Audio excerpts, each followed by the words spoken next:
Assalamualaikum warahmatullahi wabarakatuh. Antara Muhammadiyah dan juga Nahdlatul Ulama, yakni satu keturunan satu nasab bertemu. 5 orang habaib disertai dengan beberapa tokoh datang balik dari Kauman Yogyakarta yang bernama Muhammad Darwish, kelak dikoordinasikan ke Jombang yang dikenal dengan Hadratus Syekh Muhammad Hashim bin Asy'ari, yang ketika saya riset pun ternyata dua-duanya bertemu di satu nasab. Walaupun yang satu, ini saya nggak tahu nih, yang NU pun hafal apa enggak ini deh. Jadi kalau kita buka sekarang ada Irsyadus Sari fi Jam'i Musannafati Syekh Muhammad Hashim Al-Asy'ari yang mengumpulkan 19 kitab itu. Yang pertamanya Adabul Alim wal Muta'allim. Saya mengajarkan kitab itu di Masjid Al-Azhar Jakarta Permain. Besoknya mau ngajar, malamnya saya mimpi ketemu Gus Dur. Saya bilang, Gus, saya izin mau ngajar kitab ini di mimpi, Pak. Beliau lihat saya lalu tersenyum. Saya anggap itu ijazah, walaupun mungkin beliau bertanya, iki kok piye orang Muhammadiyah ngajar kitabnya Adabul Alim wal Muta'allim. Tapi yang paling menarik di kitab keduanya, Risalah Ahlus Sunnah wal Jamaah, dan ini banyak saya riset. Sebelum masuk kedua ini, maka dijelaskan yang saya baca ada nasab. Huwa Muhammad Hashim bin Asy'ari bin Abdul Wahid bin Abdul Halim al-ma'ruf bi Pangeran Benawa bin Abdurrahman al-mulaqab bi Joko Tingkir ay Sultan Hadiwijaya bin Abdul Aziz bin Abdul Fattah bin Abdullah Walid Raden Ainul Yakin al-ma'ruf bi Maulana Ishaq, yang dikenal dengan bapaknya Sunan Giri. Di Maulana Ishaq, ternyata ketika saya lihat nasabnya Muhammad Darwish yang sejak muda belajar di Kiai Haji Soleh Darat dengan Syekh Hashim dan berangkat ke Mekah, pulang kemudian menjadi Ahmad Dahlan, ditemukan nasabnya Kiai Haji Ahmad Dahlan bin Kiai Haji Abu Bakar bin Kiai Ilyas bin Kiai Sulaiman bin Demang Jurang Jurukapindo bin Kiai Gerbek 1 bin Kiai Gerbek 2. Gerbek 2 itu yang bikin apam lakuwata, yang buyutnya Pak Erlangga Hartarto itu, yang di Klaten itu. Nyambung ke atasnya ketemu di Azmatkan. Azmatkan itu nyambung dari Maulana Ishaq.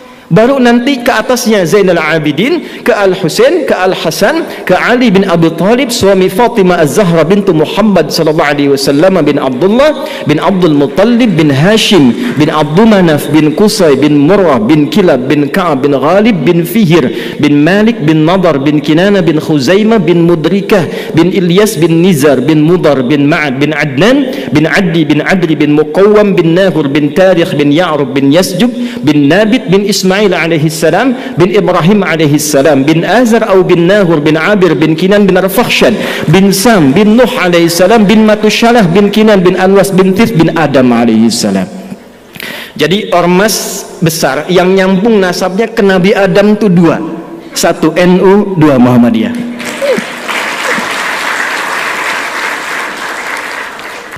Assalamualaikum warahmatullahi wabarakatuh. Waalaikumsalam warahmatullahi wabarakatuh.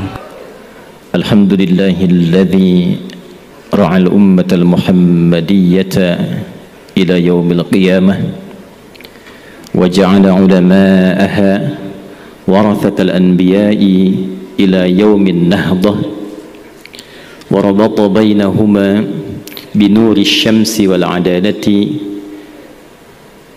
kasyamsi wa duhaha والليل إذا جلاها مصليا على النبي المصطفى وعلى آله المستكملين الشرف وعلى آله وصحبه إلى يوم الوفاء وبعد. Yang kita muliakan, kita hormati seluruh guru-guru kita, para ulama, kiai habaib, terkhusus guru kita Kiai Haji Yahya Khalil Thaquf yang sangat luar biasa. Juga saya secara pribadi mendoakan, sebetulnya tak banyak orang tahu bahwa bulan ini beliau sudah 57 tahun, 16 Februari, 2 hari lalu baru milad nih. Kita doakan mudah-mudahan senantiasa diberikan kesehatan, kekuatan dan kemampuan untuk memimpin NU menuju NU yang berperadaban. Yang kita hormati Bapak Dr. Haji Zulkifli Hasan, yang saya amati berbulan-bulan ke belakang sudah sering keluar masuk pesantren. Boleh jadi nanti besok jadi Gus Zulhas ini. Hari ini sudah pakai sarung. Kalau tadi Gus Yahya menyebutkan partai akan NU, tapi kalau dilihat statistiknya beberapa tempat, sebagian sudah berkata partai anak Nahdiyin, katanya Pak. Para pembicara yang saya hormati, Mas Ulil, ini waktu mau disusun simposium, beliau sampaikan Twitter heboh karena akan mempertemukan saya, Ustadz Adi Hidayat, dengan Ulil Absar Abdallah. Luar biasa pemikiran beliau. Para pemateri yang lain hadir di kesempatan kali ini, Prof. Hilman, Ahmad Najib, Prof. Ais, dan seluruh hadirin. Pak Zul sebetulnya minta saya tidak untuk mewakili Muhammadiyah secara spesifik, tapi memang beliau melihat yang paling dekat di Muhammadiyah nasabnya ke NU itu saya. Jadi kalau Gus Yahya dulu seringkali berkhidmat dan menemani guru kita Kiai Haji Abdurrahman Wahid Gus Dur. Gus Dur itu punya sahabat di Banten namanya Kiai Haji Hafid Uthman. Nah, itu adalah kakak ibu saya. Itu Pak D saya. Jadi kecil itu kami juga sudah sering dibawa kalau ke MUI bertemu Kiai Sahal yang sangat saya kagumi dengan ketawaduannya, ilmu fikihnya yang luar biasa. Yang kelak dengan kekaguman itu ternyata saya menikah dengan Putri Asti Lasem Rembang yang ibunya satu susuan dengan Kiai Sahal ke atasnya. Jadi Siti Aisyah, Siti Asia ibunya. Jadi saya ke keluarganya Gus Koyum, ke Gus Baha, kalau ditelusuri nyambung dari istri itu biradha'ah. Karena itu Gus Koyum manggil saya Ade. Kalau kami teleponan tuh selalu bilang De Adi, apa kabar gitu. Ya. Jadi hari ini saya sangat terharu, luar biasa. Dan insya Allah Gus Yahya saya itu hatam Yalal Watan tuh hatam saya. Ayah saya itu Ustadz di NU di Pandeglang. Tapi kenapa saya dimasukkan ke sekolah Muhammadiyah? Baru tahu juga saya setelah dewasa, ternyata salah satu risalahnya supaya saya bisa menerangkan tentang NU di Muhammadiyah. Jadi itu yang menjadikan saya kalau saya mengajar dan sebagainya, saya buka, saya kupas. Karena apa yang tadi diharapkan Gus Yahya itu tidak akan mungkin tercapai kecuali dari yang kecil-kecil dulu di dalamnya. Kalau beliau memulai dengan 1928 dengan gagasan besarnya, maka saya akan turunkan sedikit spektrumnya dengan nilai terkecilnya. Saya mundur ke 1905, 23 tahun sebelumnya, bertempat di Tanah Abang sekarang, tepatnya 17 April 1905, 13 Jumadal Akhirah 1323. Kita bersepakat bahwa di satu titik yang telah tadi banyak diulas, Indonesia ini bukan negara agama, tapi spirit menjalani kebangsaannya diisi dengan spirit agama.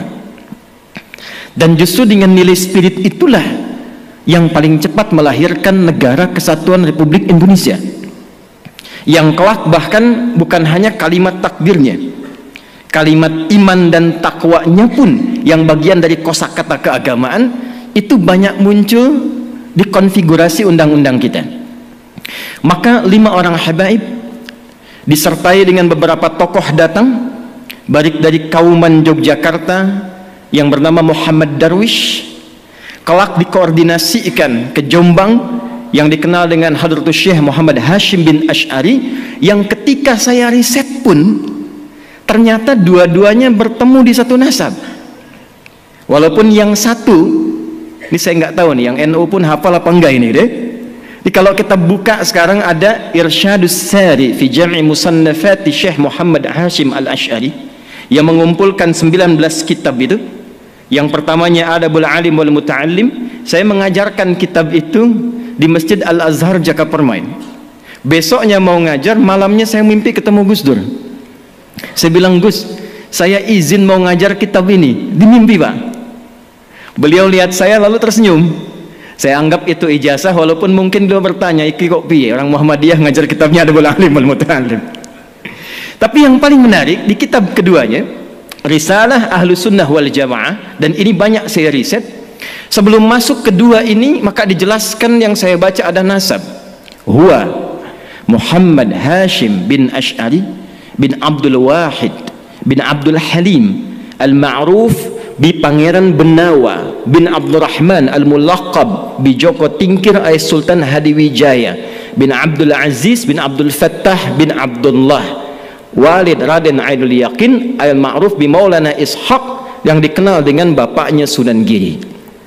Di Maulana Ishaq, ternyata ketika saya lihat nasabnya Muhammad Darwish yang sejak muda belajar di Kiai Haji Soleh Darat dengan Syekh Hashim dan berangkat ke Mekah, pulang kemudian menjadi Ahmad Dahlan, ditemukan nasabnya Kiai Haji Ahmad Dahlan bin Kiai Haji Abu Bakar bin Kiai Ilyas bin Kiai Sulaiman bin Demang Jurang Jurukapindo bin Kiai Gerbek 1 bin Kiai Gerbek 2. Gerbek 2 itu yang bikin apem la kuwata, yang buyutnya Pak Erlangga Hartarto itu, yang di Klaten itu.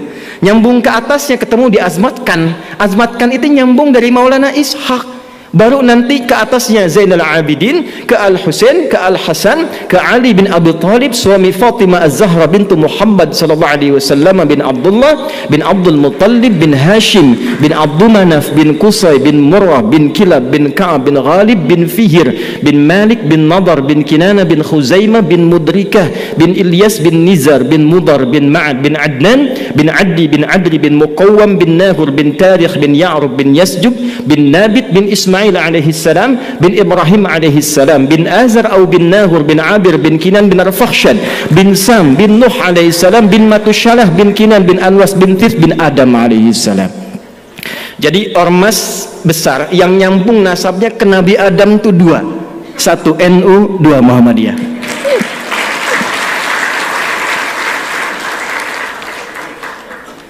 Dan yang paling menarik itu risalahnya saya temukan selalu saling melengkapi, dan justru dengan melengkapi itulah kemudian berwujud ke depan Negara Kesatuan Republik Indonesia yang nilai-nilai keagamaannya dituangkan dalam undang-undang. Kita sejak pembukaan preambul itu kalimat pertamanya yang muncul, atas berkat rahmat Allah yang Maha Kuasa, dan dengan didorongkan oleh keinginan luhur. Jadi memang keinginan luhur itu sudah banyak, tapi karena berkat dan rahmat Allahnya belum turun seketika, belum dapat kemerdekaan. Kapan berkat rahmat Allah yang Maha Kuasa itu turun?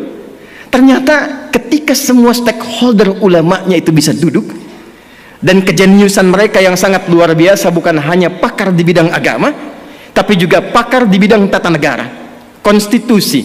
Itu Mbah Hashim tuh, itu saya sampai pelajari hampir semua disiplin ilmu hadis ada sanadnya, Pak. Bu. Karena itu wajar ulama-ulama kita yang di NU, di Muhammadiyah, karena hafal kitab-kitab hadis dengan isinya, maka semua kurikulum kehidupan di kitab hadis itu ditempatkan sesuai dengan tupoksinya. Saya sayangkan anak-anak kita sekarang kalau ngaji hadis hafal 1, hafal 2, hafal 3, selesai. Dulu orang mengaji kurikulumnya diterapkan dalam kehidupan karena tidak disusun kitab hadis ini kecuali berurutan secara tematik yang membentuk kurikulum kehidupan. Imam Al-Bukhari 97 topik, menyebut kitabnya dengan Al-Jami', Al-Jami' As-Sahih Al-Musnad Al-Mukhtasar min umuri Rasulullah sallallahu alaihi wasallam wa sunanihi wa ayyamihi. Ini kitab saya isinya tematik komprehensif, 97 topik, berisi panduan dari Nabi, dari kesehariannya sampai tuntunan berkehidupan. Imam Muslim membuat 54 topik, diberi nama dengan sama Al-Jami'.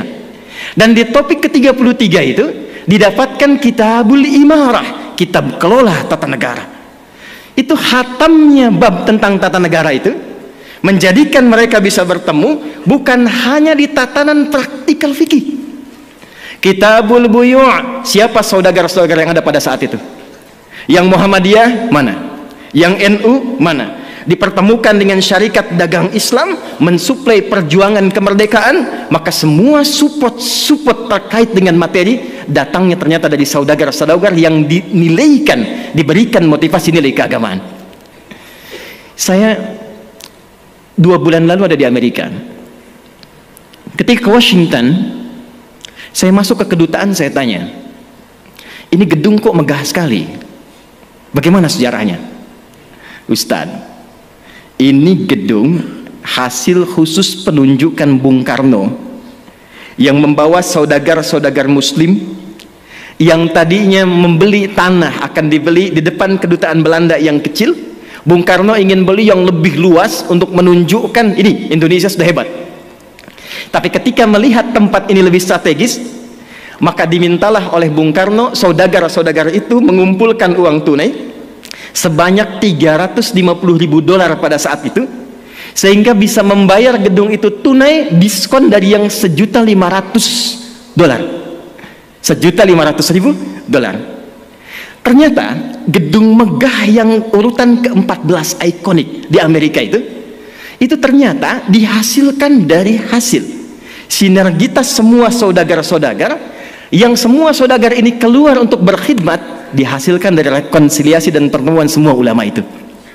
Jadi saya bisa menggambarkan saat ini, dan saya sangat terharu sekali lagi, kalaulah abad kedua Nahdlatul Ulama ini bisa kita sandingkan secara yang bersamaan dengan menyatukan semua potensi kekuatan di Muhammadiyah, Nahdlatul Ulama, dengan satu visi kemanusiaan yang tadi beliau sampaikan, tapi dimulai dari Indonesia, membangun Indonesia dari persatuan Muhammadiyah dan NU untuk menginspirasi dunia membangun peradaban. Saya punya keyakinan itu ya. Dan mohon izin, barangkali karena kami passionnya di fikih, saya, Gus Baha, Gus Koyum dan yang lainnya, mungkin saya akan lebih banyak merekatkan di bidang itu. Karena problemnya begini, saya punya murid di Tripoli, saya minta mengajar ke Madura. Ditanya ke Madura, berapa jumlah umat Islamnya di sini? Dijawab di sana, alhamdulillah Pak, di sini 95% Islam. Sisanya apa? Muhammadiyah dia. Jadi rupanya Gus Yahya, di sebagian tempat di Madura itu NU itu sudah agama gitu. 2010 Prof. Hilman, saya tugas di Mekah.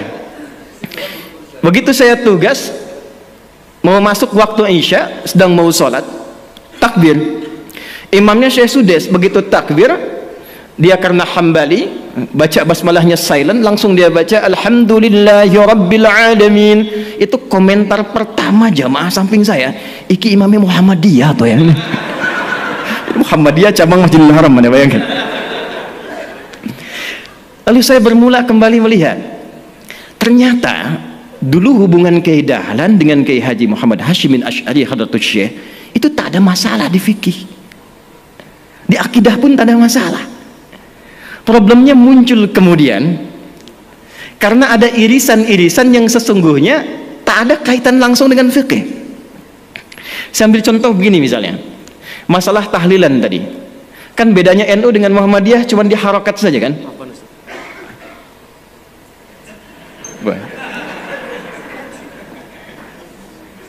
Ketua PBNU mengejar pesawat, beliau mohon dipamitkan.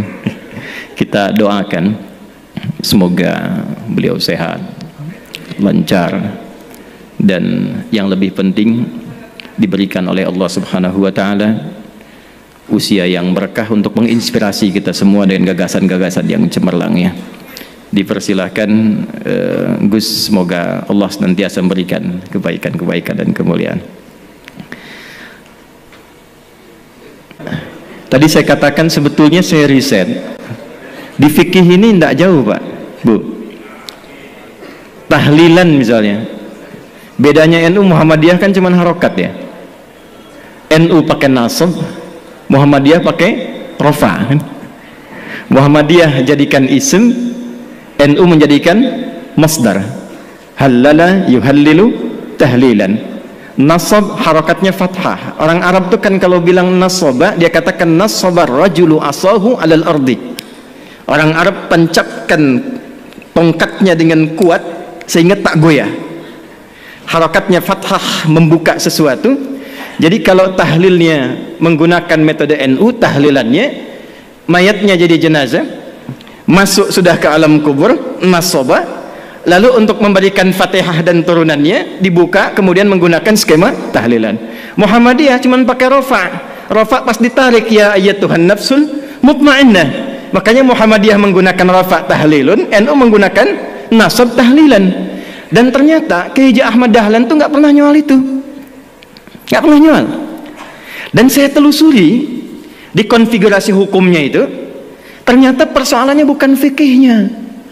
Ada kasus di kalangan masyarakat ingin menyelenggarakan tahlilan, ternyata tak punya materi, sehingga dia harus berhutang kepada tetangganya untuk mewujudkan tahlilan itu. Maka keluarlah pertimbangan, kalau tak punya uang jangan dipaksakan sehingga berhutang. Bukan masalah tahlilannya, cuman memang babnya belum selesai. Kalau memang tak punya uang, kenapa Anda tak pinjami atau berikan saja, kan tuntas babnya gitu ya. Jadi saya kira ada turunan-turunan informasi yang dari atas itu, yang di kalangan elit sudah selesai, ke bawahnya itu tak sama. Kunut misalnya, di Muhammadiyah itu nggak mempersoalkan kunut. Saya belum pernah temukan ada orang Muhammadiyah di Majelis Tarji menfatwakan kunut bid'ah, tak ada, kecuali Wahabi ya, kecuali Wahabi, tak pernah saya temukan. Bahkan fatwanya yang terjadi ketika ada imamnya kunut, yang di belakang mengaminkan. Ketika imam di depan pun tak kunut, yang di belakang tak usah sujud sahwi. Jadi tataran konsep di atas itu sudah selesai. Nah, apa yang menyebabkan ke bawah itu tidak tuntas kemudian? Ya, informasi-informasi ini saya kira belum tampilnya dan disemarakkannya dakwah-dakwah seperti Gus Bah, Gus Koyum. Di Muhammadiyah ada kami, ada teman-teman yang lain. Nah, saya mungkin sarankan di semua turunan ke PWM, PWNU sampai yang ke bawah, itu yang difasilitasi untuk muncul. Karena problemnya di luar negeri itu antara faqih, alim, mufti, muballigh, da'i, itu jelas. Saya usia 26 tahun di Libya diangkat jadi amin khutbah, boleh menentukan siapa yang khatib. Teman-teman saya yang ngaji sama saya sekarang jadi kiai semua tuh. Kiai Muhammad Imam Sofwan Yahya, menantunya Kiai Aqil Siraj, itu teman seangkatan saya di Tripoli, ngaji bahasanya dengan saya. Kiai Nurul A'la, Pati. Kemudian ada lagi Kiai Anas Mas'udi, Kiai Muhammad Syamsuddin yang di Madura, yang duduknya kemarin dengan Gus Kautsar di Muktamar 1 Abad NU. Kemudian ada Kiai lagi yang dari Pati, Solah Ulaya. Kemudian ada lagi Tian Kamaludin. Itu teman-teman kita pulang dari Tripoli, kita satu generasi membangun kesepahaman. Itu kalau dakwah semua sampai.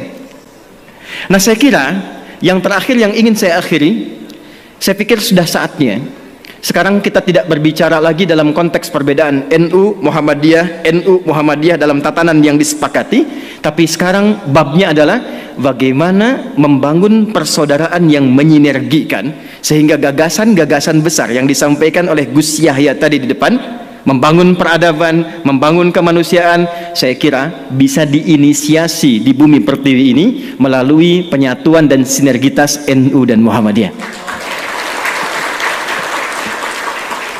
Ya, tentu nggak akan sama semuanya.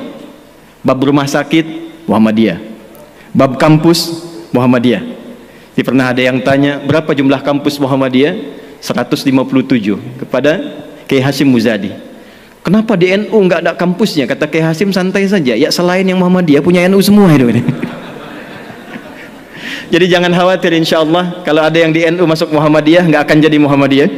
Yang di Muhammadiyah bisa sekolah ke NU. Kalau semua kita saling mengisi, besok-besok insya Allah yang satu lalaran alfiyah, yang satu CDEF GHBC, yang ini kalamuna lafdun mufidun kastaqim wasmun wa fi'lun thumma harfunil kalim wahiduhu kalimatun wal qawlu am wa kalimatun biha kalamun qad yu'am bil jarri wat tanwini wan nida wa al musnadin lismi tamizun hasal bita fa'alti atat wa ya if'ali wa nunik balana ismun yamjali. Yang ini CDEF GHBC, GHBC DFIS G, DFIS G ABCIS D, ABCIS D FIS GIS A, FIS GIS ABCIS DIS E, BCIS DIS F FIS GIS AIS B, FIS GIS AIS B, CIS DIS AIS FIS, CIS DIS AIS FIS GIS AIS BIS CIS. Yalal watan, yalal watan, yalal watan, hubbul watan minal iman, wala takum minal hirman, inhadu ahlal watan. Itu rumusnya pakai rumus rojaz. Mustaf'ilun, mustaf'ilun, mustaf'ilun, mustaf'ilun, mustaf'ilun, mustaf'ilun. Itu 16 rumus di bahar, Pak. Al-Asma'i ngambil itu jadi sautus sofiril bulbuli, hayyaja qalbi thamili, al-ma'u wa zahru ma'a zahri lahdul muqali. Ditarik oleh Kiai Haji Wahab Hasbullah jadi yalwatan. Yang ingin saya katakan, betapa hebatnya orang tua kita dulu, bukan hanya pakar di bidang fikih, pakar di bidang tata negara, tapi juga pakar di bidang bahasa. Di semua aspek spektrum keilmuan bisa diterjemahkan dalam konteks aplikasi kehidupan. Saya kira itu yang bisa saya antarkan untuk meneruskan gagasan-gagasan Gus Yahya. Tapi di forum ini terakhir saya berkenan untuk menegaskan bahwa dengan adanya NU memasuki abad kedua saat ini di Surabaya ini, di kota pahlawan ini, saya kira ada narasi hebat yang penting kita sampaikan secara nasional dan internasional. Di tempat ini akan terdapat persatuan antara NU dan Muhammadiyah menuju gagasan ke depan. Terima kasih Pak Zul yang telah memfasilitasi. Mudah-mudahan beliau senantiasa sehat, mencerahkan, dan gagasan Islam tengahnya saya kira itu sangat luar biasa dan boleh kita kaji untuk ke depan. Kita tunggu masukan-masukan dan ide-ide cemerlang inspiratif dari para pembicara kita. Semoga keberkahan menyertai kita semua. Terima kasih untuk semuanya. Wallahu muwaffiq ila aqwamit thariq, fastabiqul khairat. Assalamualaikum warahmatullahi wabarakatuh. Demikianlah yang bisa kami hadirkan. Saatnya kita bersama-sama membangun peradaban bersama. Apapun itu, dimanapun itu, Indonesia bersama.